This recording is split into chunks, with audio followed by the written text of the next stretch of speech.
She knocked on my door at 10 o'clock at night. Rain coming down, one bag. No explanation except 3 words. I had nowhere else to go. I let her in. I didn't know yet what she was carrying. 2 years of evidence against a man who didn't lose gracefully. A man who already knew where she was. A man who had just filed a federal complaint against my woodshop. Not with his hands, with paperwork, with patience, with pressure applied from directions you couldn't see coming. She hadn't told me any of that yet. What she told me, 4 nights in, rain against the window, coffee going cold, was something else entirely. Your wife asked me to come. She made me promise 3 years ago. Before she was gone, I sat with that for a long time. The question was whether I'd figure that out before everything else fell apart. I almost didn't. I want to tell you something about silence, not the peaceful kind, not the kind you choose on a Sunday morning with coffee and no particular place to be. I mean the other kind. The kind that moves in after someone leaves, unpacks its bags, hangs its coat by the door, makes itself at home in every room without asking. That's the silence I'd been living with for 3 years. My name is Garrett Lowe, 58 years old. I run a small woodworking shop on 12 acres outside Calvert, Tennessee. I grow a little hay on the back pasture. The fence is standing. I fix what breaks and replace what can't be fixed. That's mostly what I do now. Carol passed in the spring. 3 years ago this April, pancreatic cancer. 4 months from diagnosis to the end. That's how fast it moves. One day you're planting a summer garden. The next you're sitting in a hospital parking lot at dusk. Not quite sure how to put the truck in drive and go home. We were married 26 years. I'm not going to spend a long time on that. Not because it doesn't matter. It matters more than anything I could say. But some things don't need a lot of words to be true. 26 years, a good woman, gone too soon. That's enough said. Our son Nolan is 22 now. He's up in Nashville, working in construction management. Good kid, steadier than I was at his age by a long shot. He calls on Sundays. We talk about work, the weather, the Titans when football season gives us something worth talking about. He doesn't ask if I'm okay because we both know the answer, and we both know I'd say fine either way. I don't blame him for building his life somewhere else. That's exactly what you're supposed to do at 22. You move forward. You find your footing. I just didn't expect the moving forward to leave the house quite this quiet. The fall before any of this happened, I had settled deep into routine, up at 5:30. Coffee at the kitchen counter, standing, because sitting still first thing in the morning felt like giving in to something. Check the east fence line where the old posts had been softening for 2 seasons. Feed the chickens. Back to the shop by 7:30. Work until the light got bad, or until my back told me to stop. Whichever came first, and those days it was usually the back. Come inside. Eat something. Watch the news without really watching it. Sleep. Repeat.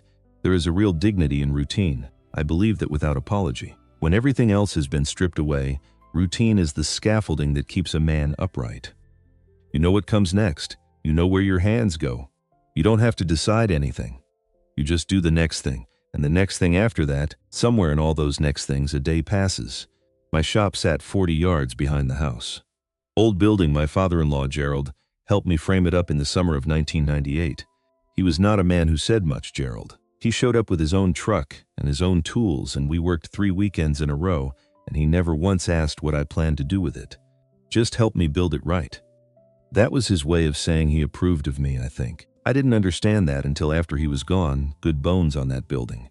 We'd used it to store hay the first year, then I started bringing in a bench, then a lathe, then a second bench, and somewhere in there it became what it was, my place. I'd expanded it twice over the years. The addition on the north side held the bigger equipment, the table saw, the planer, the dust collection system I'd finally bought myself when my lungs started complaining. The original space still had the rough pine walls and the tin roof that rang when rain hit it, and the wood stove in the corner I fired up every October and didn't let go cold until March. I made furniture. Tables, chairs, bedroom sets, bookcases, the occasional custom cabinet commission from a kitchen remodel outfit over in Murfreesboro that had found my work through a friend of a friend years ago and kept coming back. Enough work to keep the property taxes paid and a little left over. Not getting rich, not trying to. What I liked about woodworking, and I didn't talk about this much, because it sounds like the kind of thing a person says when they're trying to make themselves seem more interesting than they are, was the honesty of it. Wood doesn't lie to you, tells you what it is. If there's a weakness in it, a hidden crack, a place where the grain goes wrong, it'll show you eventually. You can't talk a piece of wood into being something it isn't. You work with what it actually is, or you work against it and it breaks. I appreciated that more than I could fully explain. People are harder. People can hold a weakness hidden for years. You think you know the structure, and then one day something shifts, and you find out you didn't know as much as you thought. I'd learned that in my life. Not from Carol. Carol had always been exactly what she appeared to be, but from other things, other times. I'd learned not to assume the grain ran straight. Most mornings, the shop was the first place I went after coffee. Even in winter, even before full light, I'd be out there with the wood stove working and the overheads on and something on the bench in front of me. There was a project that fall, a dining table for a family in Murfreesboro, walnut, 8 feet, the kind of table that's supposed to last 100 years if the person taking it has any sense. I worked on that table for 6 weeks. Every morning I was in there. Every morning I looked at that shelf above the workbench, the photo, the mug, the piece of burl, and I thought about what Carol had said. You can build anything except yourself. There was a shelf above my main workbench. Carol put it up herself one Saturday in maybe 2004, without telling me while I was out running fence. I came back and there it was. Level, solid, screwed into the studs the right way. You needed somewhere to put things that mattered, she said. Like that explained it on that shelf. A photograph of the two of us at a friend's wedding from the late 90s. A coffee mug she'd painted by hand one Christmas. Green glaze, slightly lopsided. Her initials in white on the bottom.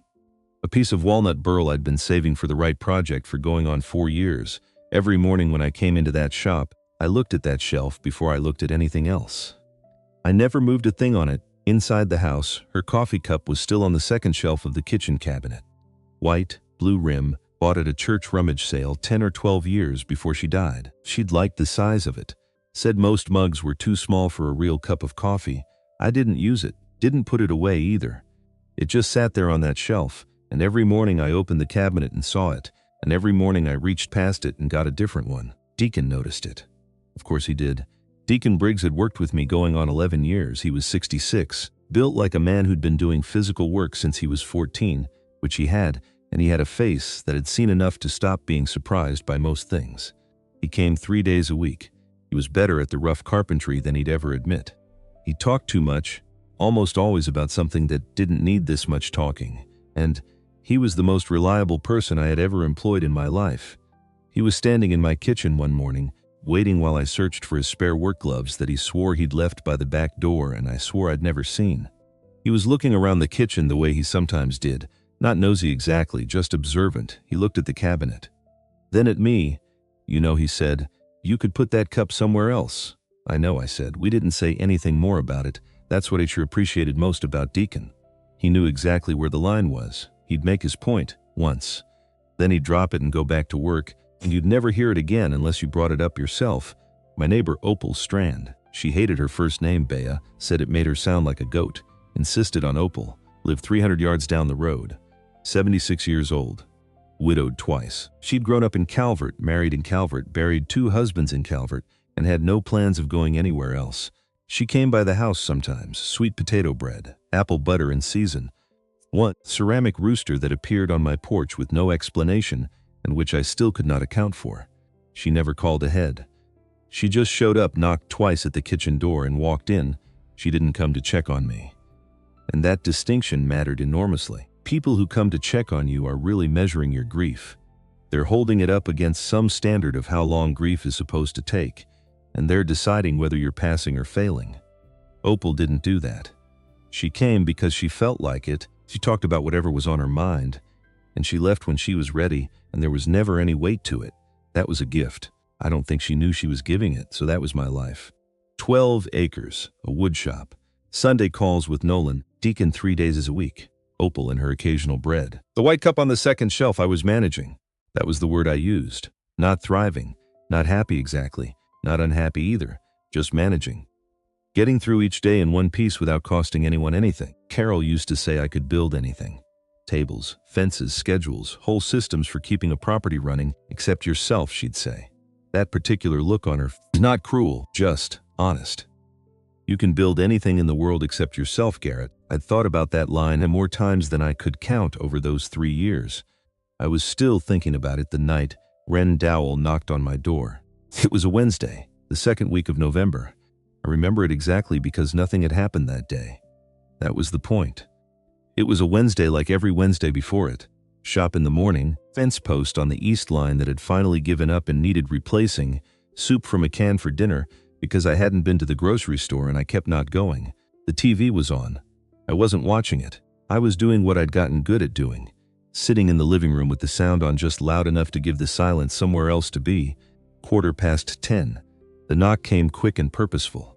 Not panicked, but deliberate. The knock of someone who had made a decision and wasn't letting themselves take it back. I got up, turned on the porch light before I opened the door.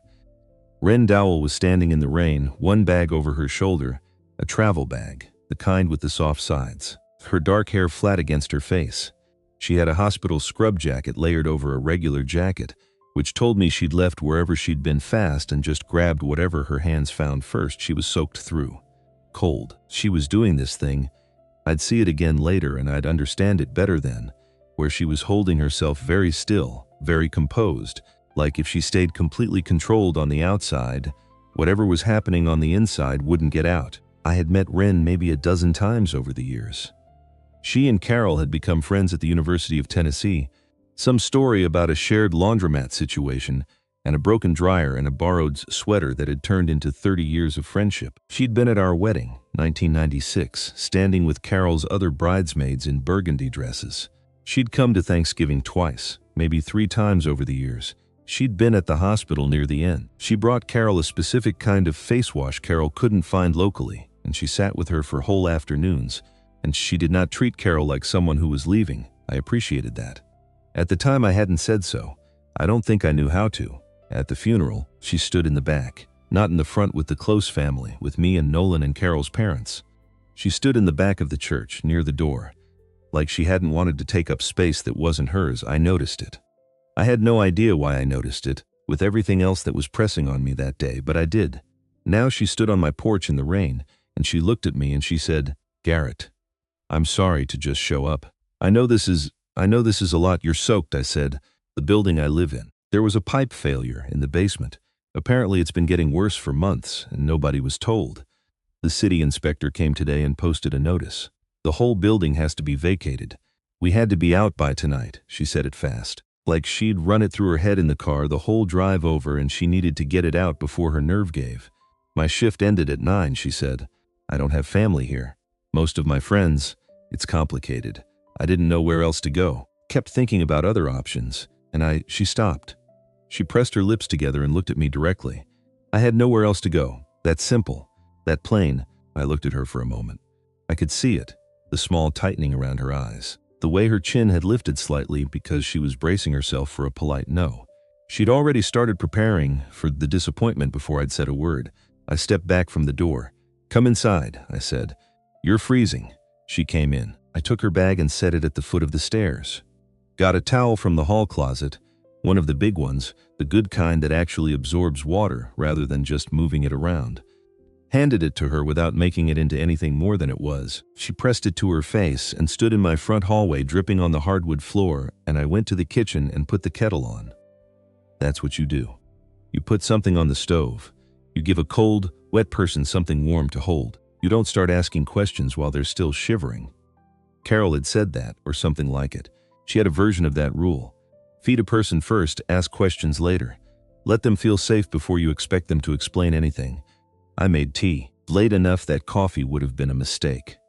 Camel, because Carol had bought it for when guests came, and there was still a box in the cabinet, and it seemed like the right call. While the kettle heated, I thought about something Carol used to say, that coffee was for people who'd already decided something, and tea was for people who were still working it out. I was a coffee man by habit, but that night I wasn't entirely sure what I'd decided. So chamomile it was. I got down tubes without thinking about it. That was just reflex, years of making 2 of everything. Wren came into the kitchen. She'd dried off some. She'd pulled her hair back. She sat down at the kitchen table, the middle chair, not the closest to the door, not the farthest away, like she'd measured exactly how much space was appropriate. I put the mug in front of her. She wrapped both hands around it. We didn't talk right away. The rain had picked up outside, coming in off the western ridge, which in my experience meant it was settling in for the night. The refrigerator hummed. In the wood stove I had going in the corner, a log settled with a soft crack. The silence wasn't uncomfortable. That surprised me more than I expected. After 3 years of knowing exactly what uncomfortable silence felt like, living inside it, learning its specific weight and texture, I could tell the difference immediately.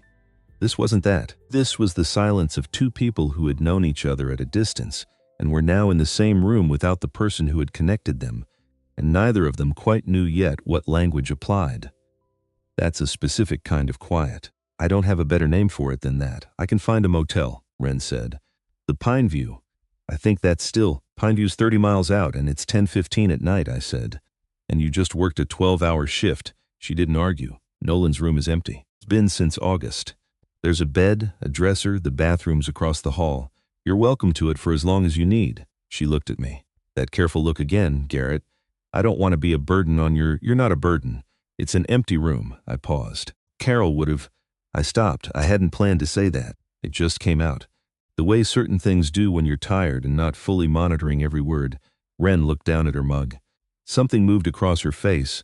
I couldn't name it exactly. Something between grief and gratitude, pressed together into one expression. She would have, Ren said, very quietly. She absolutely would have. We let that sit between us for a minute. I showed her how the shower handle stuck if you went too far to the left. Told her there was cereal, eggs, bread in the morning. Showed her where the extra blankets were in the hall closet. She thanked me 3 times in 2 minutes. I told her once was sufficient. She went upstairs. I stayed in the kitchen, sat back down at my own chair. The rain outside, the refrigerator, the wood stove ticking as the fire settled, 2 mugs on the table. Both of them used. I sat there for a little while, not thinking about anything in particular, just aware of the fact that there were 2 mugs. That somewhere upstairs, there were floorboards slightly creaking as a person moved around the room and found where things were. That the house, for the first time in 3 years, had 2 people in it. I didn't know how to categorize that feeling exactly. It wasn't happiness. It wasn't sadness. Something quieter and stranger. Like a house that has been holding its breath for a long time had finally slowly let it go. I washed the mugs, turned off the kitchen light, went to bed. She didn't go up to her room and disappear the next morning. That's what I half expected. Some people, when they're in a hard spot and someone extends a hand, they take the hand and then spend the next 2 days trying to be invisible. Like they're afraid that being seen too much will reveal the real cost of what they've asked for. Ren wasn't like that. Or maybe she had been once and wasn't anymore. I came downstairs at 5:30 and she was already in the kitchen. Clean scrubs. She had a shift at 8, coffee going, 2 eggs in the pan. A second plate out on the counter. Hope that's okay, she said. I didn't want to just use your food without. It's fine, I said. I'll go to the store today. Replace whatever I use, Ren. What? It's eggs, I said. She sat down. We ate at the kitchen table and talked a little. She asked about the wood shop. She'd noticed the building out back through the kitchen window, the stack of lumber against the side wall. I told her what I made, how it worked, who Deacon was. She listened carefully. Not the way some people listen, where you can tell they're waiting for a gap to say something. She actually listened, followed up on the details, asked how long I'd been doing it. I realized somewhere in the middle of explaining how commission work differed from the furniture I made for myself that I had not talked this much at breakfast in 3 years. She left for the hospital at 7:15, backed her red Subaru out of the drive. One taillight dimmer than the other, I noticed. I made a note, then I went to the shop. Deacon arrived at 8, parked his old Ford at the same inexplicable slight angle he always did, regardless of how much clear space was in the driveway. Some men are consistent in their habits even when the habits make no sense. He saw the empty space where the Subaru had been. He didn't ask right away. We got the coffee going on the shop's hot plate and started on the cabinet doors that needed sanding before I could put the finish on. After about an hour, "You have company last night?" Ren Dowell. You might have seen her. She was at the funeral. Deacon thought back. The one who stood in the back? That's her. What's she doing here? Her building got condemned. Pipe issue. City inspector. She had nowhere to go. He absorbed this with the patience of a man who had heard a great many things over 66 years and had learned to put them in order before reacting. She's staying a while? Don't know yet. He nodded. We went back to sanding. That was it. No raised eyebrows. No sideways looks. No commentary he'd have to pretend later he hadn't made. Deacon had an instinct for things that required fuss and things that didn't. He'd apparently decided this didn't. Ren came back that evening at 8:20. She had grocery bags. She came in through the kitchen door. I'd told her that morning where the spare key was. in the small clay pot by the step and started putting things away in the refrigerator. She was precise about it. Organized. She'd bought her own coffee creamer, her own yogurt, box of granola bars. She stacked them on the second shelf and then looked at the arrangement and adjusted it slightly. "Third shelf's yours," I said. I was standing in the doorway between the kitchen and the hall. "Put whatever you want there." She looked at the second shelf, then at me. Then she moved everything she'd just stacked down to the third shelf.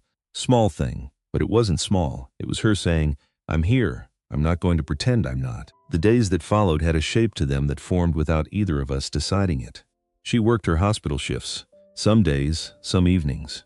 I kept my shop schedule. We had breakfast together on the mornings she was home, dinner sometimes. On the nights she worked late, she'd leave a note if she'd eaten, and I'd leave a plate in the oven if I'd made enough. It was domestic in the plainest possible way. Nothing romantic about it, not yet, not in any acknowledged way. Just two people in a house, working around each other, being considerate. What I noticed was that she didn't try to fill every silence. She didn't chatter to cover the quiet the way some people do when they're nervous in a new place. She had a high tolerance for things being still. She could sit in the same room with a person and not need anything to be happening. She'd read her book. I'd read whatever was in front of me. The TV might be on or it might not. It didn't seem to matter. I found that restful in a way I hadn't expected. Here is something I don't talk about much, but I'll say it here because it's true. In the 3 years after Carol, I'd had people try to help. Good people, people who meant well. They'd come by and they'd want to fill the air. They'd ask questions about how I was really doing. They'd bring food and stay to make sure I ate some of it while they watched. They'd talk about Carol in the past tense in that particular careful way that people use when they want to honor someone, but also want to signal that life is supposed to move forward now. They were kind. Every single one of them. Kindness that watches you while you receive it is a different weight than kindness that just sits down and stays. I could never fully relax with the first kind. I was always aware of being assessed. Always aware that somewhere behind the good intentions was the question, "Is he okay? Is he too far gone? Are we worried?" Ren didn't watch me that way. She was just there. Present without pressure, available without hovering. She asked questions about my work because she was actually curious about my work, not because she was using the conversation as a way to measure something. That was new. There were things I noticed in passing. She made her bed every morning without fail, flat and tight, the habit of someone who'd built the discipline into the body years ago. She lined her shoes up by the kitchen door, always exactly even. She folded her coat the same way every time she came in, one fold, laid over the chair back, never thrown. She sang to herself sometimes in the kitchen, something quiet, barely above a breath, something I couldn't identify, and stopped abruptly when she heard me coming, as if she'd been caught at something private. One evening I was walking through the living room, and I heard her laugh. Not a polite laugh, a real one. The unguarded kind that gets away from you. She'd been watching something on television, some old comedy rerun, and the laugh had just come out. When I came through the doorway, she cut it off. "Sorry," she said. I looked at her. "For what?" Laughing loud, I stood there for a second. "Ren, you're allowed to laugh in the house." She looked at me with an expression I couldn't fully read. Like the permission itself was the strange part. Not the laughing, the being allowed. I went back to what I was doing. But I thought about it in the shop the next morning, planing the edge of a walnut board in slow, steady strokes. What teaches a person to apologize for laughing? What specific years, what specific repeated small lessons leaves that particular mark? I had a good idea of the answer or the shape of the answer, even though I didn't know the full story yet. Some things you can read in the grain before you know the wood. Opal came by on the 4th day. Sweet potato bread. Kitchen door, 2 knocks, walked in, stopped when she saw Ren sitting at the table. "Mrs. Strand," I said, "this is Ren Dowell. Carol's friend from college. She's staying here while her apartment situation gets sorted." "I know who Ren Dowell is," Opal said. "You patched up my knee last February, I remember," Ren said. Her shoulders dropped about 2 inches. Opal set the bread on the counter. She looked at me. She looked at Ren. She looked back at me with an expression that contained a full paragraph's worth of commentary that I was choosing not to read. Then she said, "Good." And she poured herself a cup of coffee, talked about the pothole on Old Mill Road that the county had ignored for 2 full seasons, and left 20 minutes later. After she was gone, Ren said, "She approves? Does that matter to you?" I thought about that honestly. In a town like Calvert, a little. People talk whether you give them something to talk about or not. Better for Opal to have already made up her mind, I paused. But you're not doing anything wrong by being here. I want that to be clear. Wren turned her mug in a slow circle on the table. Some people would find it inappropriate, she said. Quiet, not confrontational, just naming the thing. Some people find a lot of things inappropriate, I said. I've stopped organizing my life around them. She looked up. Something in her face loosened a little. Carol said that. She said, almost exactly. She said it first, I agreed, and we went back to our coffee. Just like that. After Opal left, I thought about what Wren had said, about what some people would find inappropriate. I knew what she meant. A man who'd lost his wife 3 years ago, living alone, and now there was a woman in the house. People would have opinions. People in small towns always have opinions, and they're not shy about them. But here's what I'd learned in 58 years. The people who spend the most energy worrying about what things look like are usually the people whose lives look a certain way on the outside and feel very different on the inside. I'd rather have a life that felt right than one that looked right to everyone passing by. Carol had believed that too. It was one of the things I'd loved most about her. I didn't say all of that to Wren. It wasn't the moment, but I was aware of it sitting in the room with us while we finished our coffee. That particular quiet ease of two people who don't need to perform anything for each other. Fourth night, Thursday, the rain had come back. The persistent November kind that doesn't arrive dramatically. It just settles in, gray and steady, and you understand it isn't leaving until it decides to. We'd both been home since 6. I'd made soup from actual ingredients. Wren had bought celery and carrots and a rotisserie chicken the day before, and somehow the presence of those things in the refrigerator had made me feel like cooking properly, which I hadn't done in a while. We ate, cleaned up together. She washed, I dried. It happened naturally, the way things do when two people have been in the same kitchen long enough. After we sat in the living room, news on low, she had a book open. I had a woodworking magazine that I'd already read most of. We'd been in that comfortable near quiet for close to half an hour. She said, "Can I tell you something?" "Yes," I said. She put the book face down on the cushion beside her.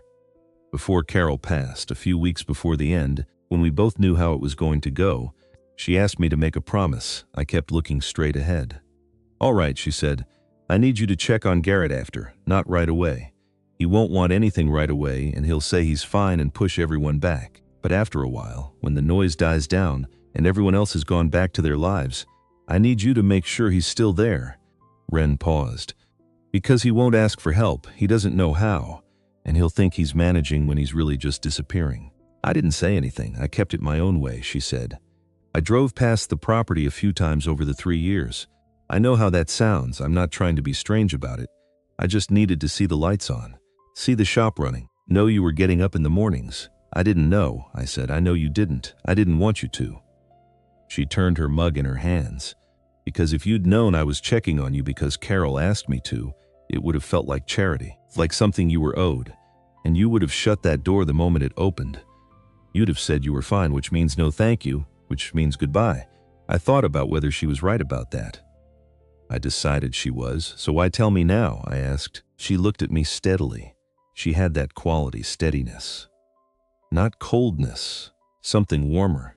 The steadiness of someone who has thought something through and committed to being honest about it. "Because you opened your door at 10 o'clock on a Wednesday night in the rain," she said. "You didn't ask 20 questions. You didn't make me feel small for coming. You made tea and you showed me where the towels were, and you said it was an empty room and I was welcome to it." She stopped.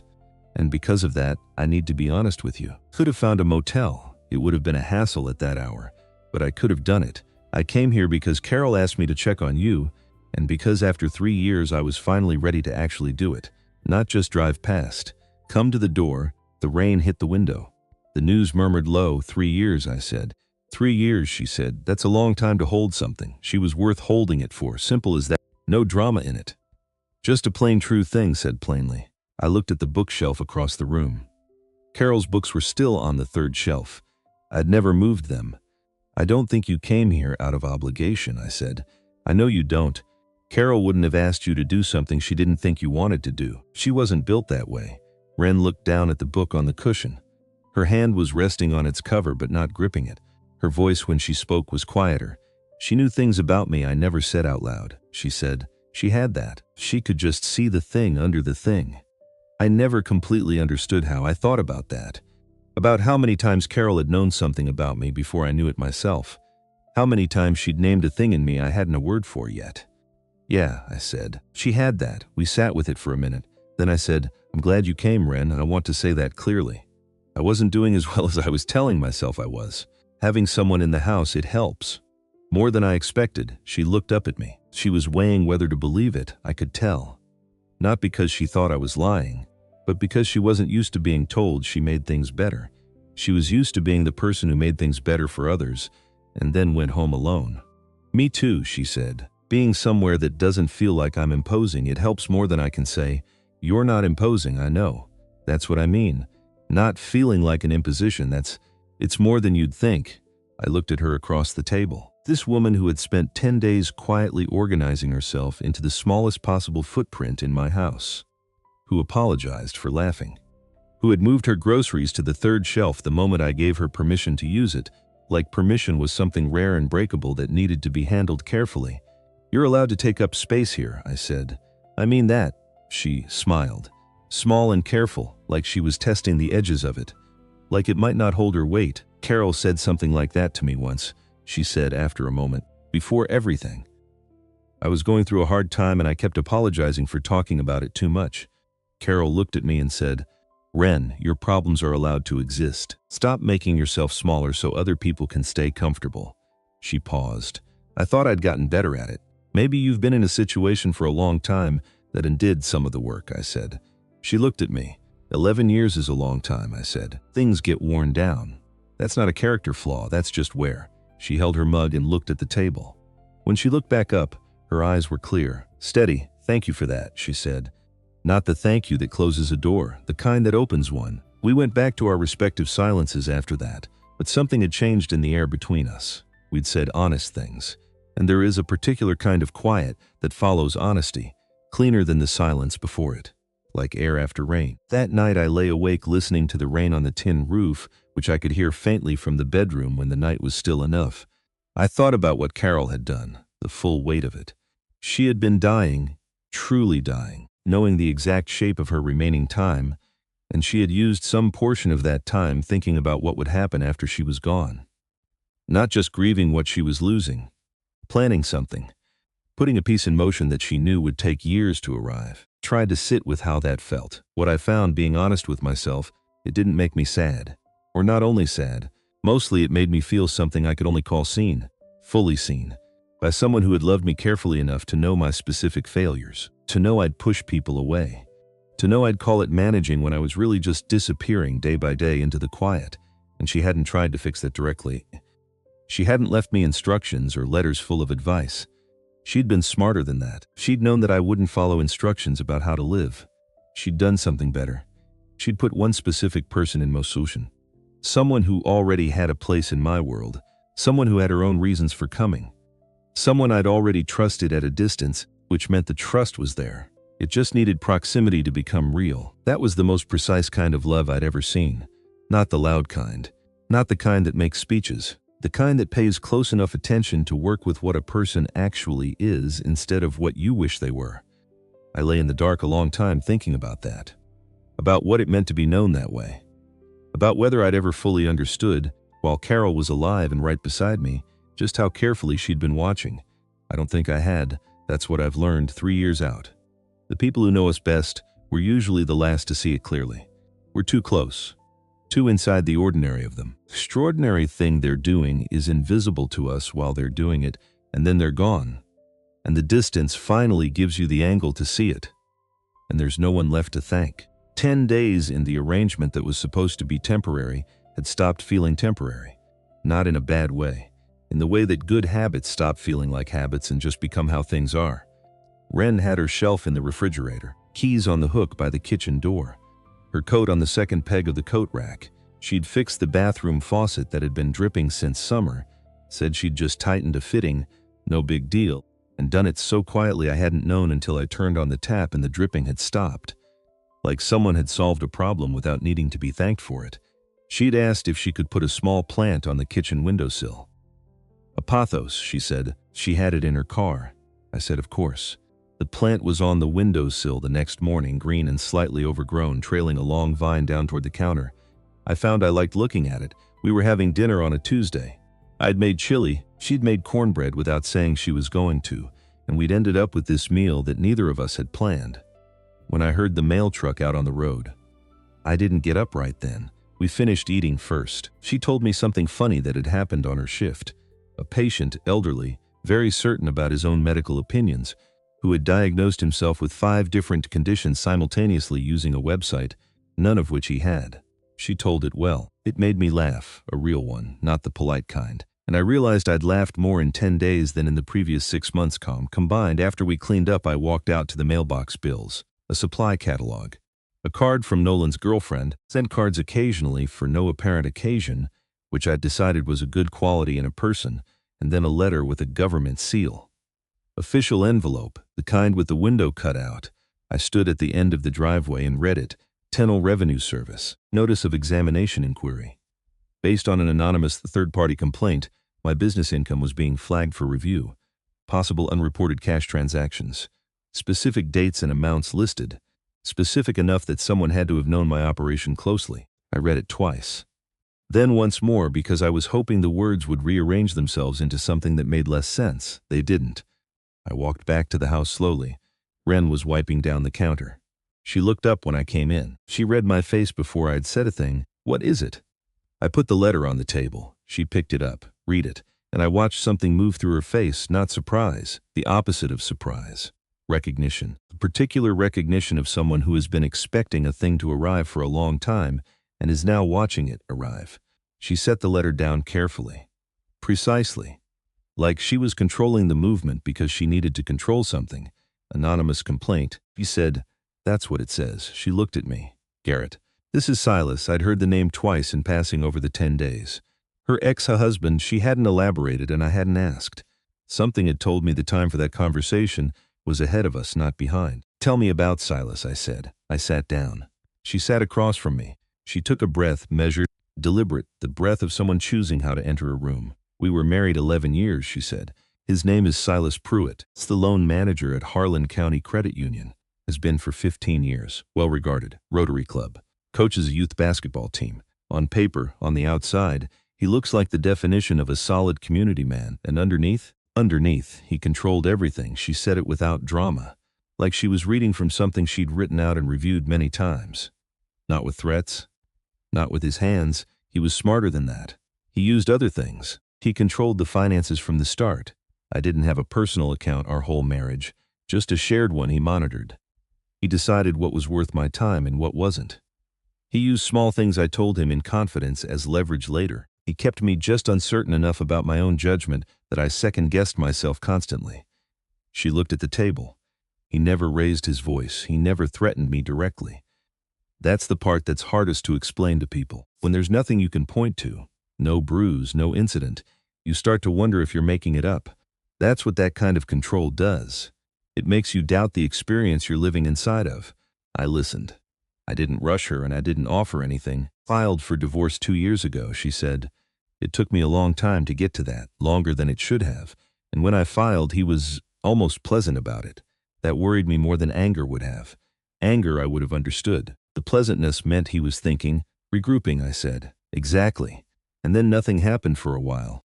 No contact, no pressure. I thought maybe, I let myself think maybe it was really over. She straightened slightly. During the marriage I found something. He had a folder, physical, locked, in a drawer in his home office. I found it when I was looking for something else. I didn't understand everything in it. I'm not a finance person. But I understood enough to know something wasn't right. There were loan documents with my name as co-signer on accounts I'd never seen. Refinancing approvals I hadn't agreed to. Dates going back years.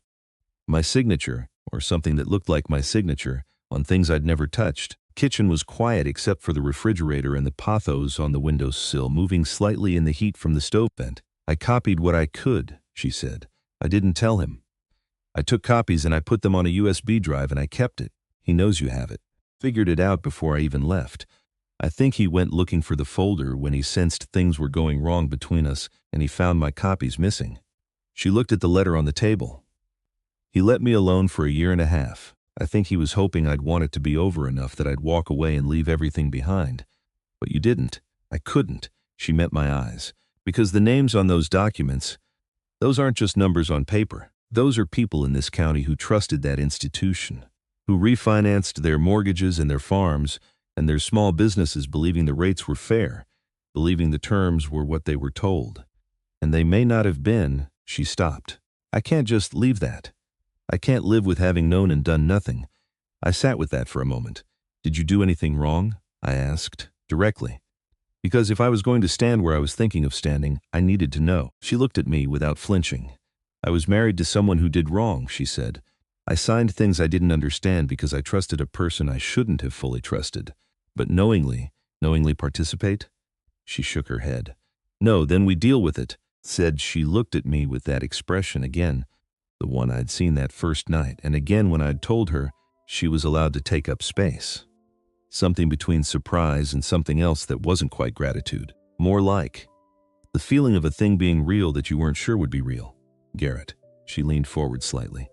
This could get complicated in ways that affect you directly. He has relationships in this county. He knows how to make situations look a certain way. He would not hesitate to cause you real problems, I know. Your property, your business. This is your life here. I know what this is, I said. I don't want you to carry damage because I came to your door. I looked at her for a long moment. At this woman sitting across from me at 9:30 on a Tuesday night, straight-backed, trying even now to offer me an exit, trying to make it easy for me to take a polite step back. You let me decide what I'm willing to carry, said. That's not your job. She opened her mouth, closed it. I stood up, went to the sink and ran the water and washed my hands. Not because they needed washing, but because I needed to move to do something with the steadiness that was sitting in my chest. I looked out the window at the dark yard, the woodshop light I'd left on. First thing tomorrow, I said. I talked to Deacon. He's lived in this county his whole life. He knows who to call and how to handle this the right way. Figure out what we're working with before we decide anything. Okay, she said quietly. And you need to stop trying to take up less space than you're entitled to. In this house, in this situation, I turned around. You didn't do anything wrong. Stop apologizing for existing in the middle of it. A beat, okay, she said. Softer, I dried my hands. The dish towel, the old blue one Carol had bought at a farmer's market, had a small embroidered rooster on it. I'd used it every day for years without thinking about it. Get some sleep, I said. It'll keep till morning. She nodded. She stood. She stood to say something. Another thank you, another I'm sorry for this, and I shook my head just slightly. She stopped. She understood. She went upstairs. I stood in the kitchen alone, the IRS letter on the table, the white cup with the blue rim on the second shelf, the pothos on the windowsill, 2 chairs pushed slightly back from the table. Carol used to say I was good at building things. I thought, what I'm looking at right now is not a building project. It's something else entirely. It's a man standing in a kitchen at 9:30 at night with a government notice on his table and a woman upstairs who keeps handing him ways out. Polite exits. Reasonable exits. Every time she offers one, she thinks she's being fair to me, giving me a choice, protecting me from a situation I didn't sign up for. And every time I don't take it, I think she's a little surprised. This man who had spent 3 years getting very good at keeping the fences standing and the shop running and the silence managed, who had built his whole life into a well-ordered series of tasks that kept him from having to feel too much of anything. This man had absolutely no intention of stepping back, not because he was brave. I don't know that bravery was any part of it. It was something simpler, something more like, I had been keeping myself at a careful distance from everything for 3 years. Keeping the fences up, keeping the grief organized, keeping the silence somewhere I could see it and track it. Somewhere in the last 10 days, in the early mornings with coffee and 2 plates, in the quiet evenings, in the sound of someone moving around upstairs. Somewhere in all of that, I had remembered what it felt like to be inside my own life rather than just maintaining it. I wasn't willing to give that back because a man in a suit had sent a letter. I had the clear and certain feeling that if I let what was in that envelope scare me into retreating, spend the next year or 5 years or 10 understanding exactly what I'd walked away from, and I'd done enough retreating in the name of safety. 3 years of it, I knew what safety cost. I folded the letter, put it in the kitchen drawer. I looked at Carol's white cup on the second shelf one more time. Then, I turned off the kitchen light, and I went to bed with something in my chest I hadn't felt in long enough that I had to stop and name it before I could sleep. It was the feeling of having made a decision, not a plan, not a strategy, just a decision. The old-fashioned kind the kind that lives in the body before the mind finishes arguing about it. I was staying in this. Whatever this was, whatever it became, the rain came down outside, and for the first time in 3 years, fell asleep without counting the silence first. First thing I did the next morning was call Deacon before he arrived, 7:15. He answered on the second ring the way he always did, like he'd been awake for a while already and was just waiting for a reason to talk. I told him about the IRS letter. Not all of it, just enough. I asked if he knew anyone in the county who handled tax matters, somebody reliable who wasn't connected to local politics. He said, Harlan Fitch. He's over in Dunmore. Been doing small business accounting for 30 years. The straightest man I know. Can you get me a meeting? I'll call him when I hang up. That was Deacon. No unnecessary words, no questions I hadn't asked him to answer. By the time he arrived at the shop at 8, he'd already set up an appointment for Thursday afternoon. He mentioned it once, handed me a card with the address, and we went to work. But I couldn't keep my mind fully on the cabinet doors I was finishing. I kept turning over what Wren had told me the night before. The loan documents. Her name on paperwork she hadn't signed. I'm not a finance person, but I understood the shape of what she was describing. Someone in a position of institutional trust. A loan manager at a credit union using a spouse's name to move money, to approve transactions that shouldn't be approved. Kind of fraud that could run for years in a small county institution because nobody was looking hard enough. Because the man doing it was well regarded. Because his wife was a nurse who worked long hours and had been taught, slowly, over years, to trust his judgment more than her own. And the people at the end of those bad loans, they wouldn't even know exactly what had happened to them. They'd just know their refinancing hadn't come out as clean as they'd been told it would. Their rates a little higher than promised. Their equity a little thinner. Real people with land that had been in their families for 2 or 3 generations, trusting an institution that had a local name on the sign. That anger sat in me quietly all morning. I didn't speak it and I didn't let it change how I worked. But it was there, steady and clear, the way anger is when it's based on something real rather than on wounded pride. I had grown up in a county a lot like this one. I understood what a community institution meant to the people it served. The credit union, the local bank, the savings and loan. These were not abstract financial entities to the people who used them. They were places that had financed their parents' first home, helped their neighbor get through a bad harvest year, given the small business owner on Main Street a chance when the big banks wouldn't look twice. Trust in those places was not a financial term. It was something more personal, something that had been extended over generations, using that trust to defraud the people who gave it. That wasn't just fraud in a legal sense. It was a specific kind of betrayal that went deeper than money. And a man who would do that, who would use his own wife's name as cover for doing it, was not a man who was going to simply accept that his scheme had been found out and step aside gracefully. Wren worked a day shift. She'd been gone before I came down for coffee. Left a note on the counter, just by 6, and a sourdough loaf still in its paper bag from the hospital cafeteria bakery. I had 2 slices with my morning coffee. Good bread. She came back at 6:15, set her bag down, hung her coat. I could see from across the room that she'd been carrying something all day. Not just tiredness from the shift, the weight of a person who has been thinking hard about something and hasn't had anywhere to put it yet. I was in the kitchen with the chili pot on when she came in. How was it? I said. Long. She poured a glass of water, leaned against the counter. Looked at me. I've been thinking about what you said last night, about dealing with it, about not letting me decide what you're willing to carry. She said it slowly, like she'd been working on the phrasing all day. And I want to show you something. She went upstairs. Came back with a small USB drive, black, kind that comes in a 3-pack at any drugstore. She set it on the kitchen table between us. I've been carrying this for 2 years, she said. She sat down. I showed it once to a lawyer friend in Knoxville. She confirmed what I already suspected. What's on this drive is enough to open a serious federal investigation into Silas and his practices at the credit union. The problem is my name appears on several of those documents as a co-signer. My lawyer said any investigation would need to establish it not complicit, that I didn't benefit. Didn't knowingly participate? Did you benefit? I asked.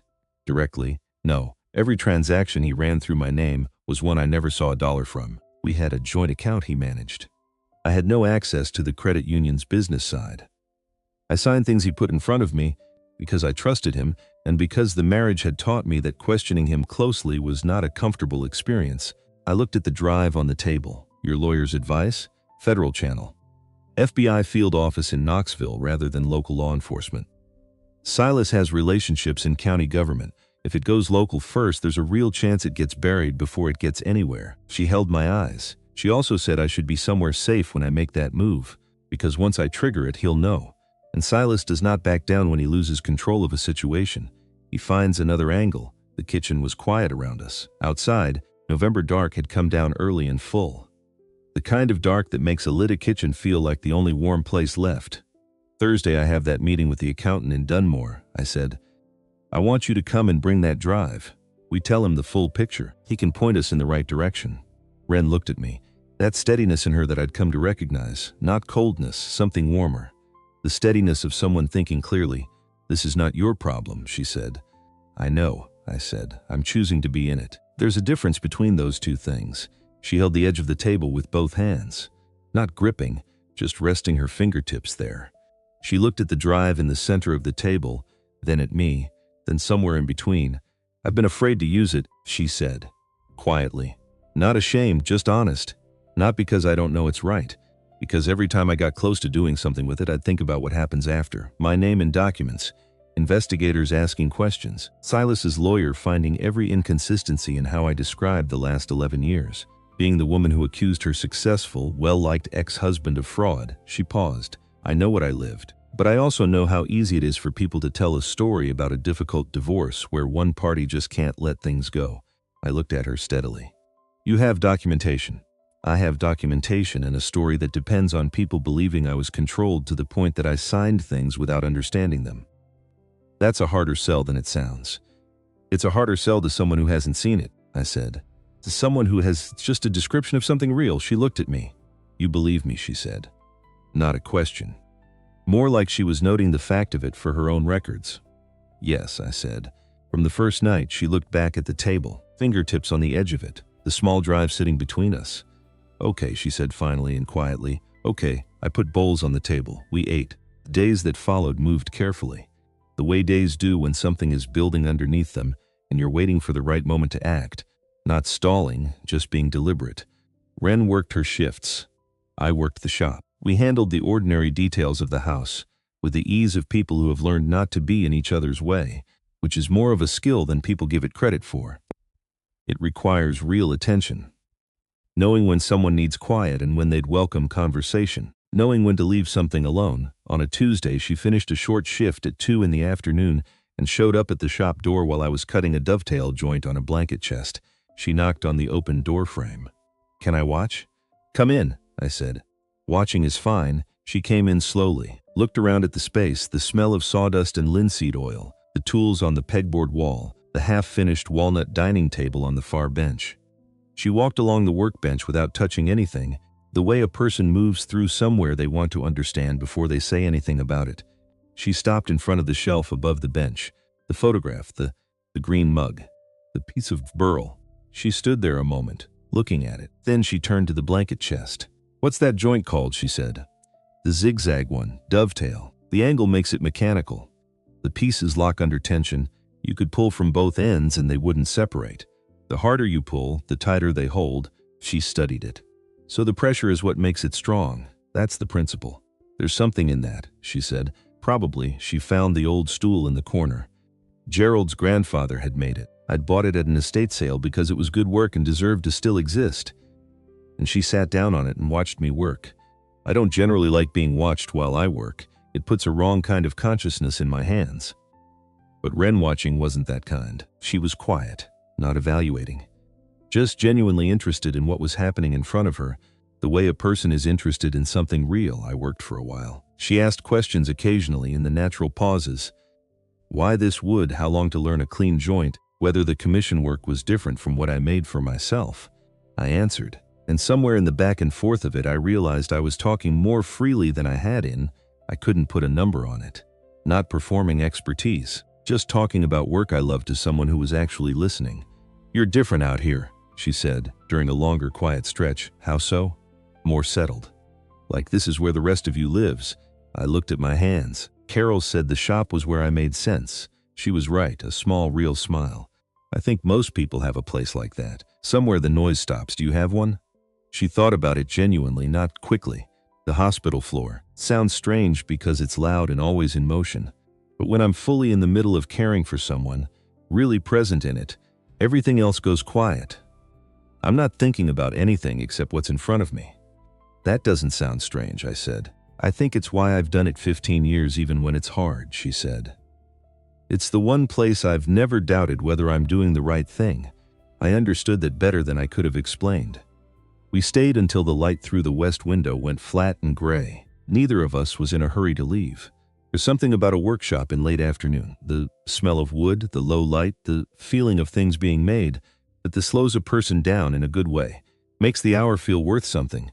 Before we left, Ren stopped at the door and turned back to look at the space one more time, the way a person looks at a room they want to remember. What's the walnut table going to be? She asked. Commission, a family over in Murfreesboro, 8 feet. They want it to last 100 years, will it? If they take care of it, yes, she nodded slowly. Some things are built to outlast the people who made them, she said. Not sadly. Just observing the fact of it, that's why I make them, I said. She looked at me. Something in the look was measuring, not judging, just taking in the full dimension of something. Then she nodded again, once, and we walked back to the house together through the cold. I understood something that afternoon that I hadn't been able to name before. Ren had been through a long and difficult stretch of years. Her marriage, the slow erosion of trusting her own judgment. The years after, rebuilding herself in a smaller and quieter life than she'd probably imagined when she was young. But none of it had taken the essential thing. She was still curious, still careful, still the kind of person who pulled up a stool and wanted to understand how a dovetail joint worked and why pressure made it stronger. That doesn't survive everything. Some people come through hard years and come out defended, careful, closed, and that's all you can say. They survived. It's enough. Ren had come through and come out still reaching toward the world. I thought about what it costs to do that, to go through something that diminishes you and come out the other side still open, still interested, still the kind of person who asks real questions and listens to the real answers. It isn't automatic. It's a choice made quietly over and over, every day, to not let what hurt you become the whole story of who you are. I admired that more than I knew how to say. So I didn't say it, but I held it. The Thursday meeting with Harlan Fitch and Dunmore went the way a meeting with a careful, experienced man goes. He listened. He asked precise questions. He was not alarmed, but he was serious and he was thorough on the IRS matter. He said the complaint had the specific look of a retaliatory filing. The details cited were too particular to come from a stranger.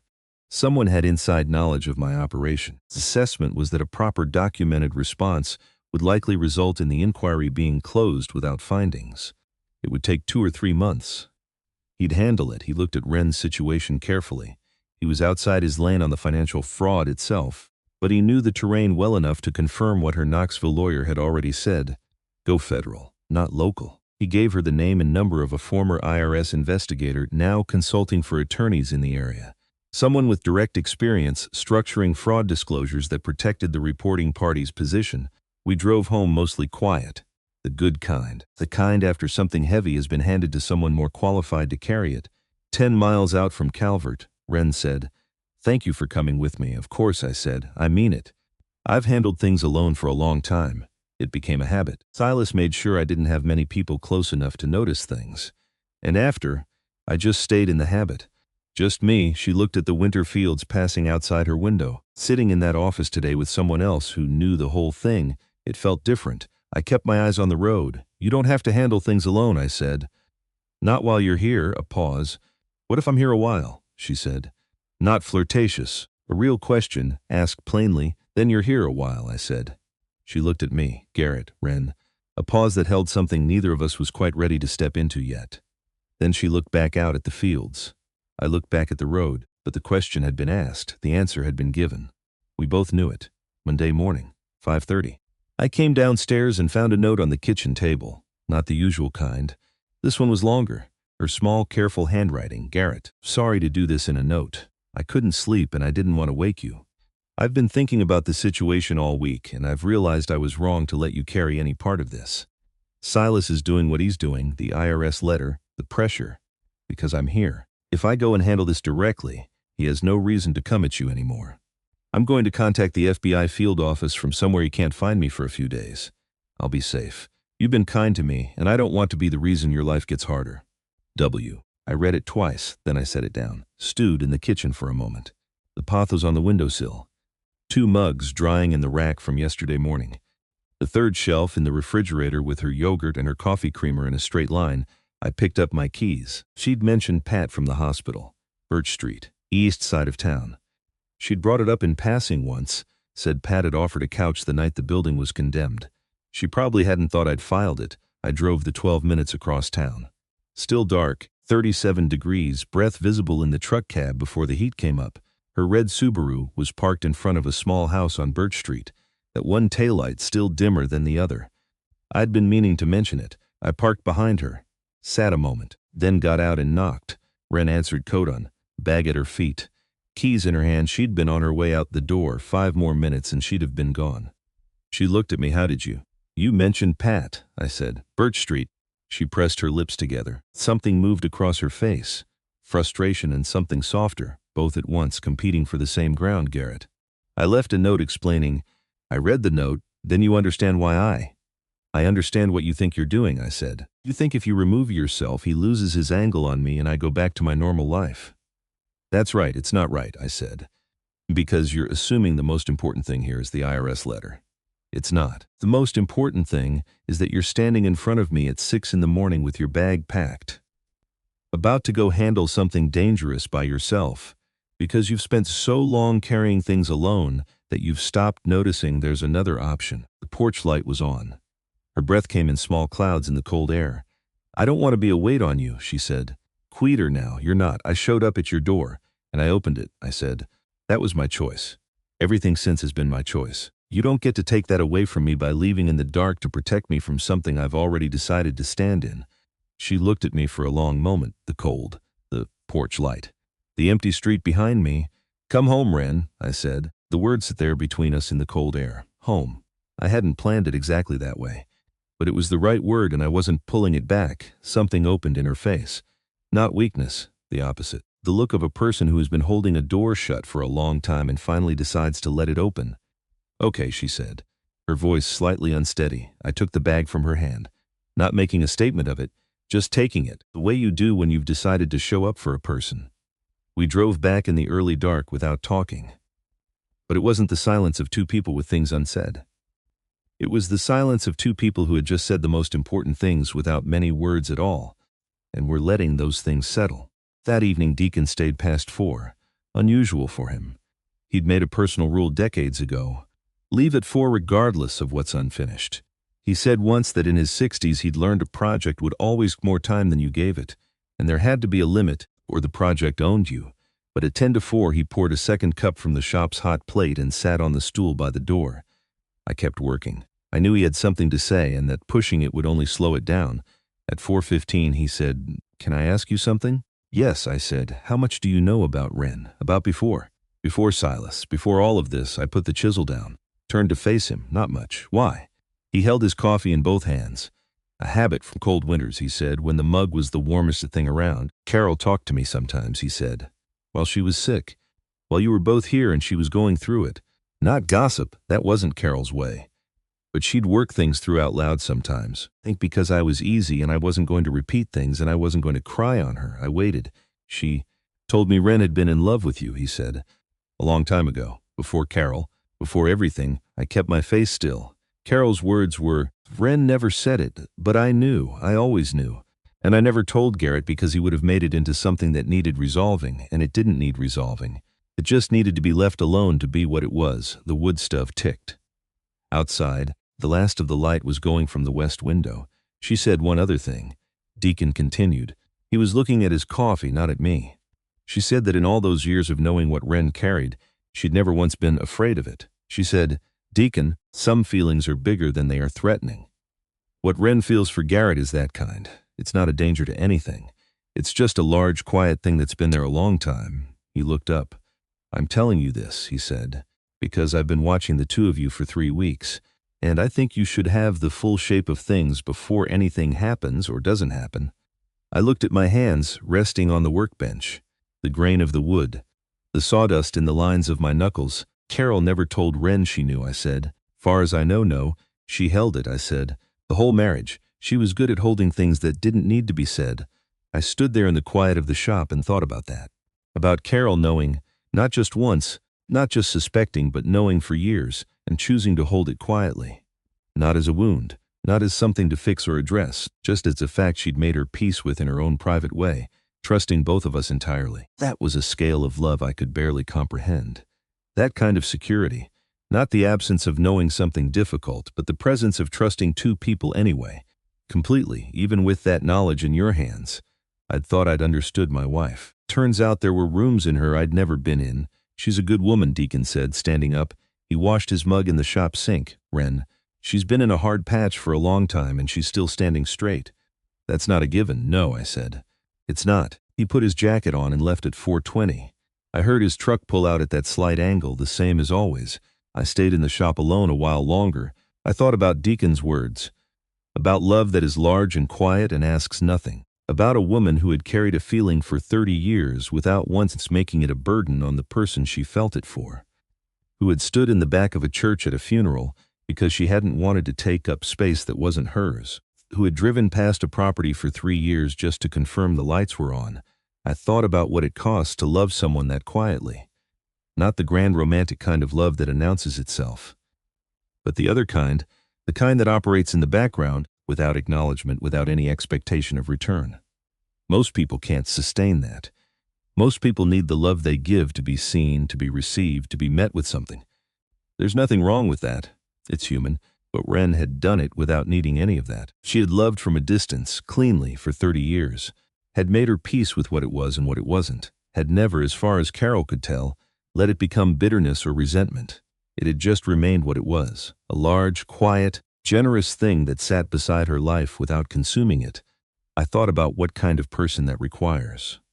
What kind of inner life, what kind of relationship with yourself you have to have developed to hold something like that without it destroying you. And I thought about Carol, who had known, who had held that knowledge for years, maybe the whole marriage, without fear, without jealousy, without any apparent diminishment of her own love for either of them.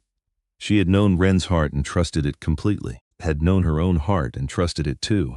And she had asked Wren to come, not because there was no one else she could have asked, because she knew exactly who Garrett Lowe would open his door for when the time was right, because she knew her husband well enough to know the precise shape of the opening he might allow himself. That was the most deliberate act of love I had ever been near, and I had been inside it without knowing it was happening. 2 weeks after the morning on Birch Street. Things got harder before they got easier. Deacon came in one morning carrying news he'd heard at the hardware store. A land investment group out of Knoxville had been making quiet approaches to property owners in the Calvert area. Small farms, a few residential parcels. They were buying through a holding company with an unfamiliar name. But Deacon knew people, and the name that kept surfacing in connection to that group was someone called Ruford. And everyone in the county knew Ruford had been running errands for Silas Pruitt for the better part of a decade. My 12 acres sat close to the center of the parcel they were trying to put together. I stood at the workbench and let Deacon explain it. He was plain and careful about it, the way he was about everything. So the IRS letter wasn't just about Wren being here, I said. Doesn't look like it was only that. They want to buy at a price you'd take if your business was under pressure. A federal audit gets you looking for a way to simplify things. You might take a lower offer just to clear the board. I thought about the architecture of it. Silas had known Wren was here. The phone call that first night had proved that. When she hadn't left, he'd moved on 2 tracks at once. Pressure Wren through the fraud threat. Pressure me through the property and the audit. Box both of us in from different directions until the path of least resistance was the one he designed. He was patient. Wren had told me that. He didn't get angry. He built pressure slowly, from multiple angles, and waited. That evening I told Wren everything. She heard it without flinching. She'd lived with Silas long enough to recognize the structure of what he'd built. The layers. The intermediaries. His name nowhere near anything that could be directly traced. He never acts in one direction, she said. He always has 2 or 3 things moving at once, so that if one gets blocked, the others keep going. It's a solid strategy, I said. If both targets are willing to keep retreating, she looked at me. I'm not selling, I said, and I'm not asking you to run again. So his whole structure is built on 2 assumptions that aren't true. She was quiet. Then, Garrett, I want to make a decision. Tell me. I want to call the FBI field office this week. Not through another meeting, not through more planning. My lawyer in Knoxville already drafted the disclosure. It's ready. I've been holding it." She paused. I think I was waiting until I felt like I had somewhere solid to stand before I made a move that couldn't be taken back. The kitchen was quiet around us. 2 chairs at the table. The third shelf with her things in a neat line. "Do you feel that now?" I asked. She held my gaze directly. "Open, not defended." "Yes," she said, "then make the call." She nodded. And I saw the thing happen in her that happens when a person finally lets a long-held decision become real. The relief of it, the weight that leaves the shoulders, the clarity that follows. She made the call the next morning from the kitchen table while I sat across from her with my coffee. She was on the phone for 45 minutes. Her voice was steady and precise. The hospital voice, I'd come to recognize it. The one that doesn't waver when things are serious because wavering doesn't help the patient. She answered every question clearly. Provided reference numbers, document dates, account identifiers she'd had memorized for 2 years, confirmed she had the physical evidence and was prepared to deliver it in person. I sat across the table and drank my coffee and didn't look at her the whole time. Not because I was trying to give her privacy, but because I knew that if she caught me watching, she'd become aware of being watched, and she needed to be fully inside the call, not thinking about the audience. I looked at the pothos on the windowsill instead. It had put out 2 new leaves in the 3 weeks it had been there. It had clearly been waiting for a south-facing kitchen window. When she hung up, she set the phone down on the table carefully. She looked at it for a moment, not with relief, not with dread, with the expression of someone who has done a difficult thing and is letting the reality of having done it settle in. Then she looked at me. "They're opening a preliminary inquiry," she said.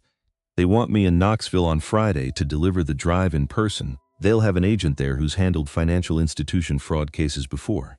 "I'll drive you," I said. She opened her mouth. Then she closed it. Looked at her hands around her coffee cup. Then back at me. "Okay," she said. No argument. No careful offering of a reasonable exit. Just, "Okay," one word, clean and plain and without apology. That one word had taken her a long time to get to. I understood the distance it represented. After she left for her shift, I sat at the kitchen table a while longer, alone with the coffee and the pothos and the ordinary quiet of a late November morning. I thought about what she'd done, the nerve it required, regardless of how steady her voice had sounded. 2 years she'd been carrying that drive. 2 years of knowing what was on it, and knowing what using it would cost her, and knowing what not using it was already costing the people whose names were on those documents. 2 years of living with the weight of being the only person who knew and wasn't doing anything yet. And this morning she'd sat at a kitchen table in someone else's house and made a phone call that couldn't be unmade, because she had somewhere solid to stand, what it actually means. Not safety, exactly. Nothing about this situation was safe. Not comfort, not ease. Something more specific. The feeling that if things go wrong, you won't be falling alone. That there is ground under you even when the surface is uncertain. I'd been without that feeling for 3 years. I hadn't realized how much it shaped everything. How you move through the world, how much risk you could stand to take on, how open you could afford to be, until I'd started to have it again. She'd said so, and she'd made the call. That night I sat in the shop alone. Wood stove, one overhead, the smell of walnut and linseed oil and decades of accumulated work. I looked at the shelf, the photograph, the green mug, the piece of burl I'd been saving for the right project for 4 years. I looked at it a long time, then I picked the burl up and turned it over in my hands. Felt the weight of it. The grain was complicated. Burls always are. The wood growing in tight swirling patterns around an old wound in the tree, the most beautiful pieces coming from the places where the tree had worked hardest to heal. I knew what the project was. I'd known for a while. I just hadn't been ready to start it. I set it back on the shelf. Not yet. But soon, Carol's had set something in motion 3 years ago with a quiet word at the end of a hospital bed. She had done it knowing she wouldn't be there for any of it. She had trusted 2 people, quiet, imperfect, both of us better at carrying things alone than at asking for help, to find their way to something real when the time was right. I thought about the dovetail joint, about how the pressure is what makes it hold, about how the wood doesn't fight the structure, it grows into it. I turned off the light and walked back through the cold toward the house. The kitchen window was lit from inside. Through the glass, I could see the shape of an ordinary room, the pothos, the edge of the table, the ordinary outline of a life that was becoming, without announcement, something I wanted to be inside of. I went in. We left for Knoxville before 7 on Friday morning. The drive took an hour and 40 minutes. We didn't talk much in the first hour. Not because anything was wrong between us. The silence had that settled quality I'd come to recognize, the kind that doesn't need filling. We passed through the country between Calvert and the interstate, fields going brown in December cold, a few farmhouses with their lights on in the dark of early morning. The kind of landscape that looks exactly like itself and nowhere else. Wren had the USB drive in her coat pocket. She touched it once, a small unconscious movement, about 30 miles out, then put her hand back in her lap. "You doing all right?" I said. "Yes." She looked at the road ahead, nervous. "But yes, that's reasonable. Keep running through how I'll explain the 11 years, she said. How I'll make it make sense to a stranger. Why I didn't see it sooner, why I stayed as long as I did. You don't need to justify the time it took, I said. You just need to tell them what you know and give them the evidence. She was quiet for a moment. My lawyer said the same thing, she said. It's easier to believe when someone else says it than believe it twice. She looked at me, almost smiled, looked back at the road. We arrived at the FBI field office in Knoxville at 8:40. A federal building, functional and plain, the kind of place designed to project authority rather than welcome. Fluorescent lights, a security desk, a waiting area with chairs arranged in rows and a television on a wall mount showing a news channel with the sound off. We went in together. I sat in the waiting area while Wren went through a second door with an agent, a woman 40s, professional, unhurried, whose name I didn't catch or didn't retain. I sat with a paper cup of bad coffee from a machine in the corner and a 2-year-old copy of a business magazine, and I did not read a single word of it. I thought about what Wren was doing on the other side of that wall. The particular courage it required to sit across from a federal agent and describe in detail the years of a marriage that had made her doubt her own perception. To hand over a USB drive she'd been protecting for 2 years. To trust a system she had every reason to be cautious of because the last institution she'd trusted had been run by the man she was reporting. That kind of courage doesn't make a sound, doesn't look like anything from the outside. It just looks like a woman in a conference room answering questions clearly and telling the truth. I sat in the waiting area for 2 hours and 20 minutes. When she came out, face was composed but tired in the specific way that follows sustained concentration. She saw me stand up. Something in her eyes settled. We walked to the truck in the parking structure. I started the engine and let it warm up and didn't ask anything. After a minute, she said, "They took the drive. They have the documents I brought copies of." The agent said they already have a parallel investigation open into the credit union, not connected to Silas directly, but into some irregular loan activity over the past several years that they'd flagged from their own end. She paused. My information fills in a significant piece they didn't have. Good, I said. She said my name will be part of the investigation, but the framing is clear. I'm a cooperating witness and victim, not a subject. She looked at her hands in her lap. She said cooperating now, voluntarily before any subpoena, puts me in the strongest possible position. I pulled out of the parking structure. And Silas, I said, he won't know immediately. They'll build the case first. But she said it's likely he'll be contacted within weeks. Once they have enough to move on. Wren was quiet for a moment. He'll know it came from me. Yes, and he'll be angry. He will be, I said. But angry and holding legal documents that land him in federal court are two different problems. The first one he can do something with. The second one he can't. She looked out at the interstate as we merged onto it. Fields again. The long open countries. I've been afraid of him for 2 years, she said. Not with drama. Just naming it, plainly. I've been making decisions based on that fear without always admitting that's what I was doing. I know. I don't want to do that anymore. She turned to look at me. I'm tired of it. I'm tired of organizing my life around what he might do. Then stop, I said. You already started. This morning, she held that for a while. Stopped at a diner outside of Harriman on the way back. The kind of place that's been in the same location since 1962 and hasn't changed much since. Vinyl booths, a counter with stools, a chalkboard with the daily special in somebody's decent handwriting. We ate breakfast at 10:30 in the morning, and it was the best meal I'd had in recent memory. Not because the food was anything special, but because we were both on the other side of something and we knew it. She had eggs and toast.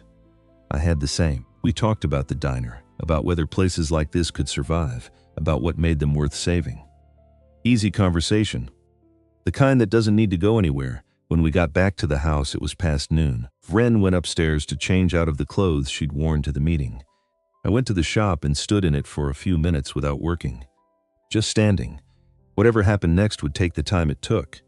Investigations were not fast. The IRS matter was in Harlan Fitch's hands. Silas would eventually be contacted, and whatever he did with that information, Wren was no longer holding a secret alone. That was the thing. That was the actual change. She was no longer alone in it. I went back to work on the dining table. December came cold and clear that year. The kind of cold that has no moisture in it. Dry, sharp.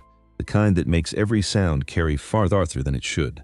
You could hear the neighbor's tractor running 3 fields over. You could hear Wren's car before she made the turn off the county road. I noticed that I'd started listening for her car. The dining table commission was finished the second week of December. I drove it to Murfreesboro on a Tuesday, helped the family set it up in their dining room, shook hands with the father of the house. A man about my age, silver-haired, clearly pleased, and drove home. On the way back, I thought about what it meant to make something that would outlast you. That table would be in that family when the people who commissioned it were gone. Their grandchildren would eat at it. Somebody 40 years from now would run a hand along the grain and think it was a fine old piece of furniture and not know a thing about me. That was exactly as it should be. Back home, I started on the burl. I'd been looking at that piece of walnut burl on the shelf for 4 years, waiting for the right project. Knowing when I pulled it down that I was committing to something, not just in terms of the work, but in terms of what I was admitting to myself by starting.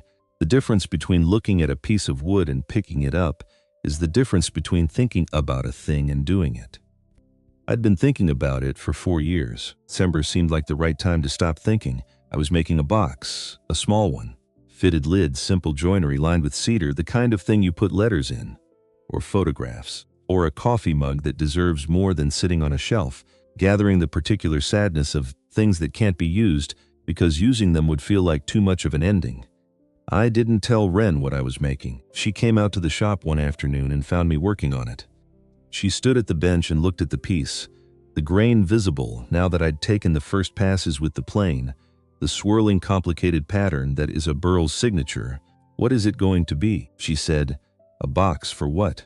I considered the question. For things that should be kept. "There's a difference." She looked at the grain for a long moment, then at me. "You're going to put Carol's mug in it," she said. I looked at her, not to hide it. She said quickly, "To honor it. Give it a place that's actually worthy of it." She paused. "The shelf is good.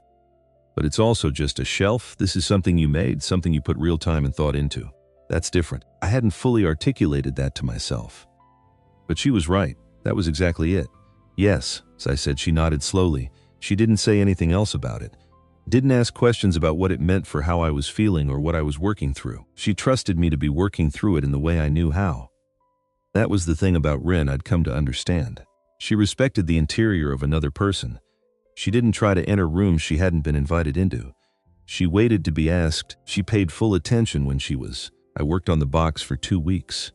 Every morning after the fence check and before the other commissions, I'd give an hour to the burl, planing it, fitting the pieces, cutting the lid so it sat with a slight resistance. The good kind, the kind that tells you everything was made with the right tolerances, sanding through 4 grits, applying the oil finish in thin coats, letting each one dry before the next. On the last day of finishing, Wren came into the shop in the late afternoon with 2 mugs of coffee.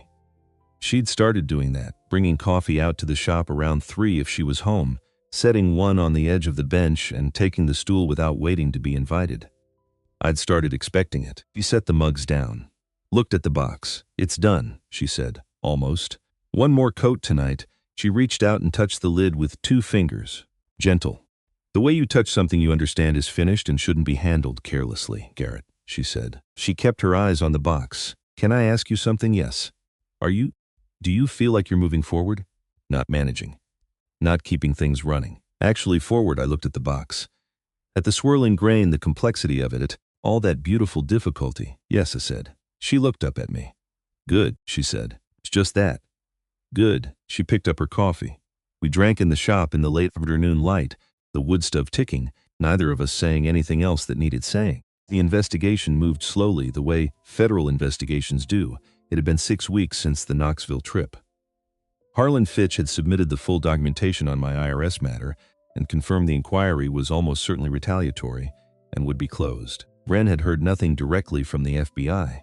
She'd been told not to expect regular updates until there was something concrete to report. Silas had made no direct contact. The silence on his end was not comfortable, but it was a different kind of pressure than before. The silence had meant he was building something. Now it meant he was contained. There was a difference, even if you couldn't see it. It was a Saturday morning when I found Carol's letter, not in the house, in the shop. I'd been reorganizing the storage cabinet at the back, the old metal one Gerald had given me 20 years ago, painted gray, the latch that had never latched properly. Inside there was a metal box I'd forgotten was in there. Small, the kind you'd put important documents in, the lid fitted with a simple clasp. I didn't remember putting it there. I opened it. Inside was a letter, folded once. Carol's handwriting on the outside to Wren. I stood very still for a moment. The letter was sealed. Carol had folded it and sealed the flap herself. The envelope was plain, no stamp, just Wren's name in Carol's handwriting. That particular handwriting I'd know in my sleep, the tall, narrow letters, the way she crossed her T's with a slight footward lean. I don't know how long I stood there. Then I set it on the workbench. I left the shop. I walked to the house. Wren was in the kitchen. She'd been reading at the table. She did that on Saturday mornings, a habit she'd settled into. A book and a second cup of coffee, while the morning moved slowly around her. Came in and set the letter on the table in front of her. She looked at it, at the handwriting, at her own name. She didn't say anything. I sat down across from her. She picked the letter up, turned it over, set it back down. "Where did you find this?" Her voice was careful, steady but careful. "Back cabinet in the shop, in a metal box." I'd forgotten the box was in there. I think Carol put it there herself years ago. She knew where I kept things. Wren looked at the envelope in front of her. "She knew you'd find it in the shop before you'd find it in the house," she said. "Yes," I said. "She knew if she left it in the house I might move it somewhere and never open it. But in the shop, you'd be in there every day," Wren finished. "And eventually you'd reorganize the cabinet. Eventually, I always do." Wren's hand rested next to the envelope without touching it. "Do you want to read it first?" she said. "It has my name on it. But it was in your shop. She left it where you'd find it." "It has your name on it," I said. "It's yours." She picked it up, opened it carefully. The flap came loose cleanly. She unfolded the letter and read it.